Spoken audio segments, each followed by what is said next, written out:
बहुत समय पहले की बात है। एक शांति प्रिय आश्रम में रहने वाला युवक नामक सिद्धार्थ अपने मन के अविरल विचारों से परेशान था। वह बुद्धिमत्ता के मार्गदर्शन में आकर अपने चिंतन का समाधान ढूंढने का निर्णय लिया। आश्रम के गुरु, जिनका नाम ध्यानचंद था, ने सिद्धार्थ को ध्यान और योग की शिक्षा दी। सिद्धार्थ ने अपनी जिंदगी को समर्पित करके ध्यान की प्रक्रिया में प्रवृत्त हो गया। एक दिन ध्यान के समाधान में सिद्धार्थ ने अपने मन की गहरी स्थिति में एक प्राकृतिक उदाहरण देखा। उसका मन एक सुंदर फूल की ओर बढ़ा, लेकिन फूल के साथ आती हुई कीटे ने उसकी सुंदरता को चुरा लिया। सिद्धार्थ ने इस घटना से एक महत्वपूर्ण सीख निकाली। मन के विचारों को भी किसी न किसी प्रकार से हमारे चिंतन को चुरा कर ले जा सकते हैं। उसने ध्यानचंद से इस अनुभव को साझा किया और गुरु ने सिद्धार्थ को सिखाया कि मन को नियंत्रित करने का सबसे अच्छा तरीका है उसे देखना बिना किसी निर्धारित भावना के। सिद्धार्थ ने ध्यान और आत्मसमर्पण के माध्यम से अपने मन को संयमित किया और अपनी सार्थक यात्रा में अग्रसर होते हुए महात्मा बुद्ध बन गए। उन्होंने अपने विचारों को समाप्त करके सत्य, करुणा और शांति की महान शिक्षाएं दुनिया को प्रदान की। इंसान के सभी के दुखों का कारण बोलना ही है, क्योंकि आवश्यकता से अधिक बोलना ही दुखों का कारण बनता है। इसलिए कम बोले, सटीक बोले, मधुर बोले और सबसे जरूरी जितनी आवश्यकता हो उतना ही बोले। वाणी या बोलना ही नहीं बल्कि मौन में भी शक्ति होती है।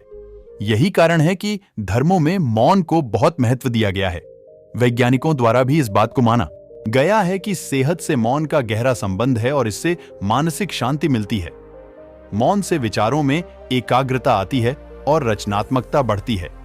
इसलिए जितने भी साधु संत या तपस्वी हुए, सबने मौन रहकर और ध्यान लगाकर ही संसार के गूढ़ ज्ञानों को प्राप्त किया।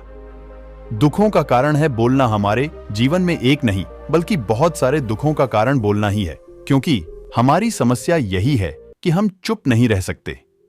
हमेशा कुछ न कुछ बोलते ही रहते हैं और आपके बोलने के कारण ही आधे से ज्यादा दुख निर्मित होते हैं। परिवार में कलह क्लेश का कारण भी हमारा बोलना ही होता है। आप जितनी भूख उतना भोजन खाते हैं, जितनी जरूरत उतना कार्य करते हैं, लेकिन क्या आपने इस बारे में कभी सोचा है कि आप कितना बोलते हैं? क्या आप उतना ही बोलते हैं जितनी आवश्यकता है या अनावश्यक ही सारे दिन बोलते हैं? इस बारे में कभी अकेले बैठकर जरूर सोचिए कि आज आपने दिन भर में कितना बोला, क्या बोला और सबसे जरूर कि क्यों बोला। इनमें से कितनी बातें जरूरी थीं और कितनी अनावश्यक। सुनने सुनाने के माहौल से निकलें। बाहर मनुष्य की प्रवृत्ति ऐसी है कि वह अपने मन में चल रही बातों को दूसरों को सुनाना चाहता है और दूसरा भी आपके साथ ठीक वही काम करता है। ये बातें किसी अन्य या तीसरे व्यक्ति से संबंधित हो तो सुनने सुनाने का काम और भी दिलचस्पी से होता है। आप फिर जब कभी भी बैठते हैं तो इन्हीं बातों को फिर से दोहराया जाएगा और फिर से इन्हीं बातों पर विचार करेंगे। ये सुनने सुनाने का माहौल जीवन भर चलता रहता है और इस तरह से आप खो देते हैं अपना समय, अपना जीवन, अपनी सोच समझ और वो कीमती पल जिसमें जिया जा सकता है और जिसमें आनंद प्राप्त किया जा सकता है।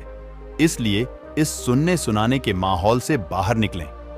क्या है मौन की शक्ति? जब तक हम बाहर की ओर बोलते रहेंगे, हमारे भीतर अशांति रहेगी।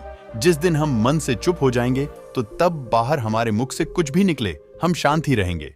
दुनिया में जितनी बुराइयां हैं, परिवार में क्लेश है, पति पत्नी में विवाद है, सब बोलने के कारण ही होते हैं। हम चुप रहना नहीं चाहते हैं, हमेशा सुना देना चाहते हैं, लेकिन व्यर्थ का बोलना ऊर्जा का नष्ट होना है। इसलिए जितने भी बुद्धत्व साधु और संत हुए, वे एकांत की ओर गए, क्योंकि उन्हें अधिक बोलना न पड़े और अधिक सुनना न पड़े। महावीर ने 12 वर्ष और महात्मा बुद्ध ने 10 वर्ष मौन रहने के बाद ज्ञान प्राप्त किया। महर्षि रमण और चाणक्य भी मौन के उपासक थे। लेकिन आप इस संसार में रहकर भी एकांत रह सकते हैं। इसके लिए आपको अपनी उन ऊर्जाओं को बचाना होगा जिसे आप व्यर्थ के शब्दों में नष्ट कर देते हैं। इसलिए उतना ही बोले जितना जरूरी हो। एक समय की बात है, गांव में एक युवक नामक राहुल रहता था।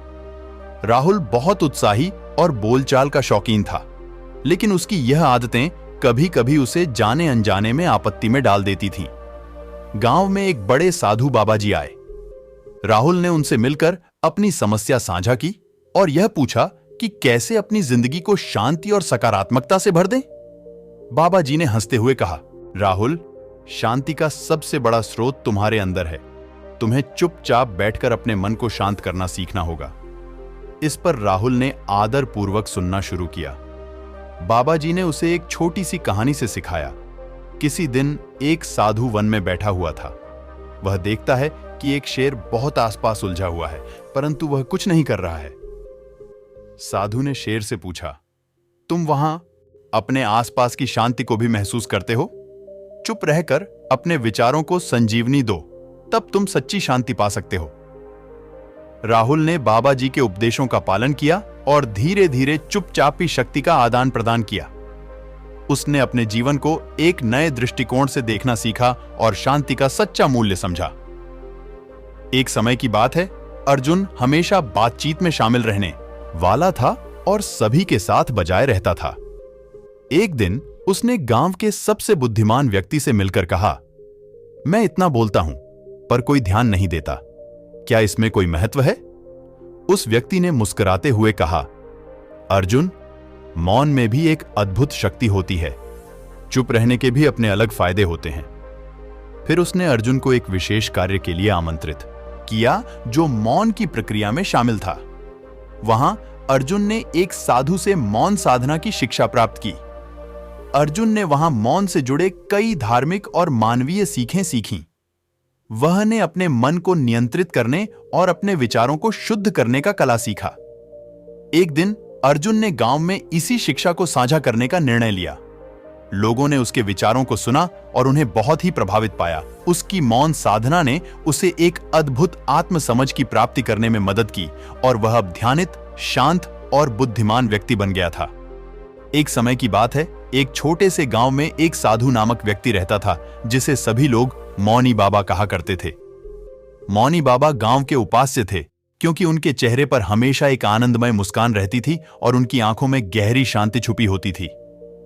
गांव वाले बहुत चाहते थे कि मौनी बाबा उनसे अपना ज्ञान बांटें, लेकिन मौनी बाबा हमेशा चुप रहते थे।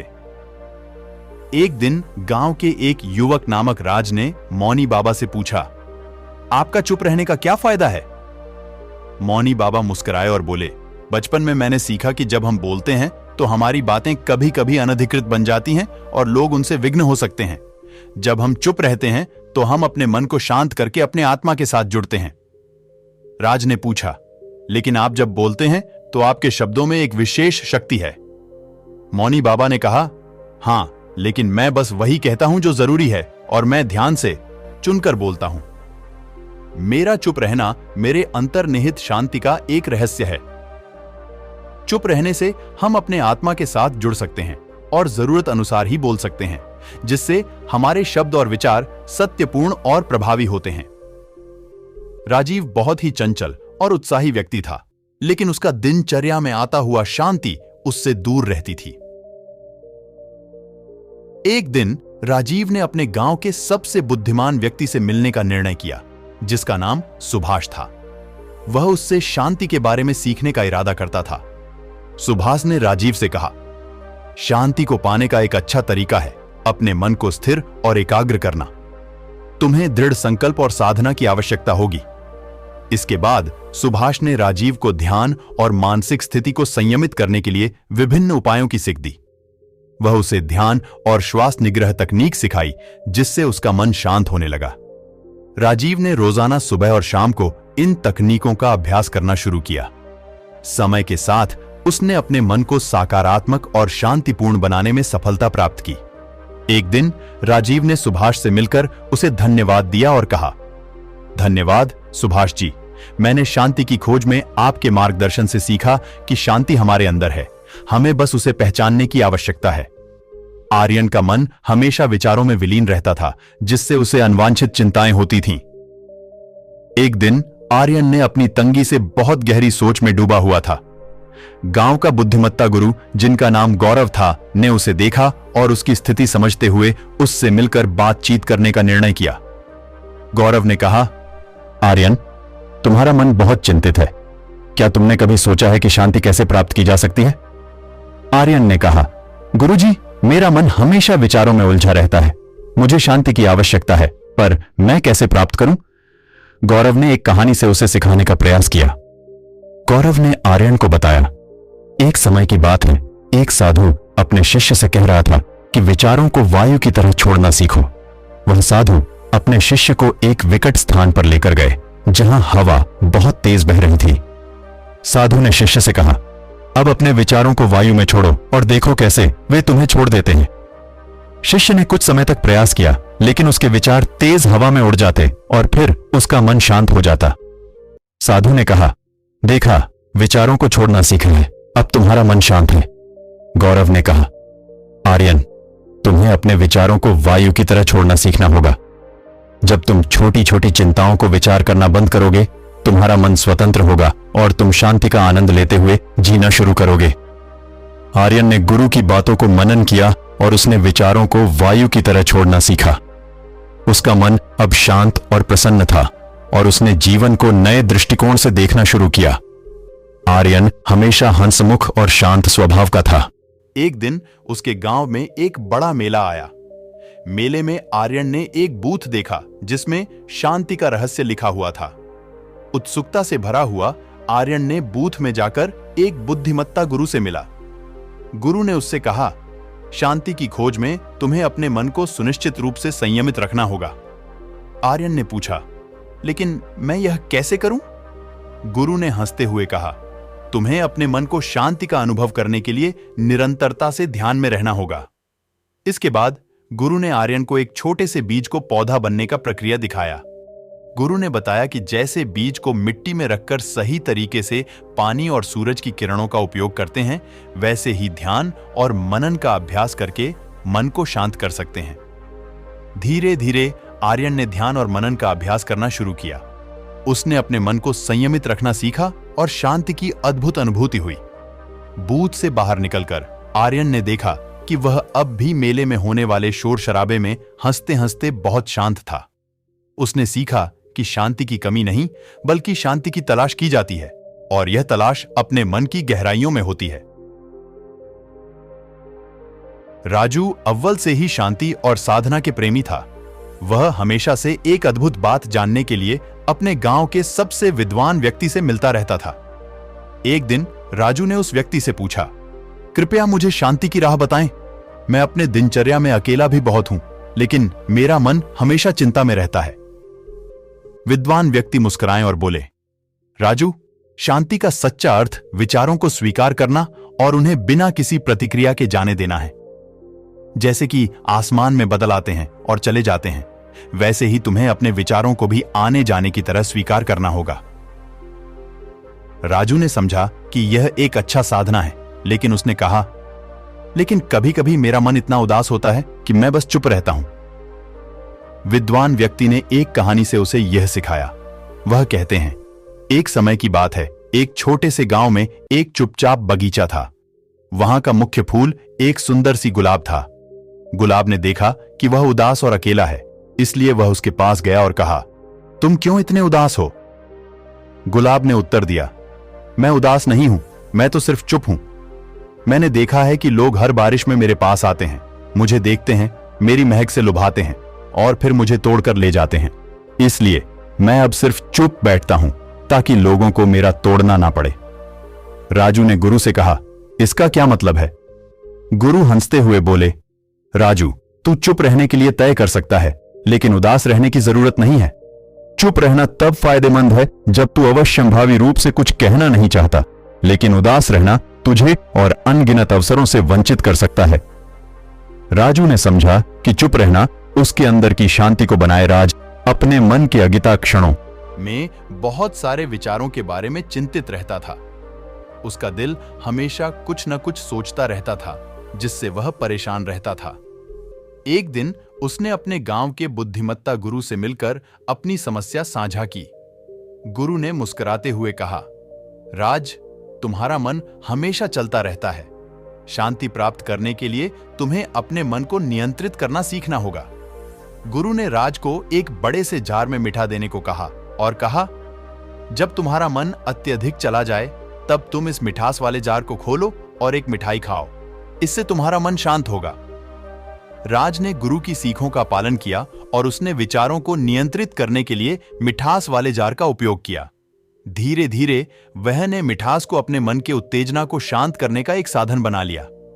जब भी राज को चिंता का सामना करना पड़ता, वह अपने मन को शांत करने के लिए मिठास वाले जार की ओर मुड़ता और एक मिठाई खाता। इससे उसका मन हमेशा शांत और संतुलित रहता था। बहुत समय पहले की बात है, एक छोटे से गांव में एक बुद्धिमत्ता साधक नामक रहनुमल रहता था। वह हमेशा चुप रहने के लिए प्रसिद्ध था और उसकी शांति और संयम की कहानी गांव वालों में फैली हुई थी। रहनुमल का एक शिष्य था जो हर किसी के साथ बातचीत करने में बहुत उत्सुक था और हमेशा कुछ न कुछ कहता रहता था। एक दिन उसने रहनुमल से पूछा, गुरुजी, आप हमेशा चुप क्यों रहते हैं?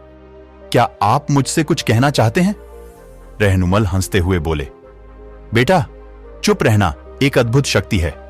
मैं यह दिखाता हूं कि हम अपने विचारों और शब्दों को चयन से नियंत्रित कर सकते हैं और शांति की स्थिति में रह सकते हैं। एक दिन रहनुमल ने अपने शिष्य को एक खास अभ्यास दिया। उसने कहा, तुम्हें आज से 3 दिनों तक किसी से बातचीत नहीं करनी है। बस चुप रहो और अपने विचारों को महसूस करो। शिष्य ने अपने गुरु की सीख का पालन करते हुए 3 दिनों तक चुप रहा। इसके बाद जब उसने फिर से गुरु के सामने आने का निर्णय लिया तो उसका दिल भारी हो गया। रहनुमल ने मुस्कुराते हुए कहा, देखा बेटा, तुमने 3 दिनों तक चुप रहकर अपने मन की शांति पाई है। चुप रहना हमें अपने आत्मा के साथ जोड़ता है और हमें अपने विचारों को समझने का अवसर देता है। शिष्य ने महसूस किया कि चुप रहना उसकी आत्मा को शांति और सकारात्मकता में ले जाता है। यदि आपको वीडियो पसंद आया हो तो लाइक कमेंट जरूर करें और इस तरह के प्रेरणादायक कहानी वीडियो देखने के लिए हमसे जुड़े और चैनल को सब्सक्राइब जरूर करें। Thank you.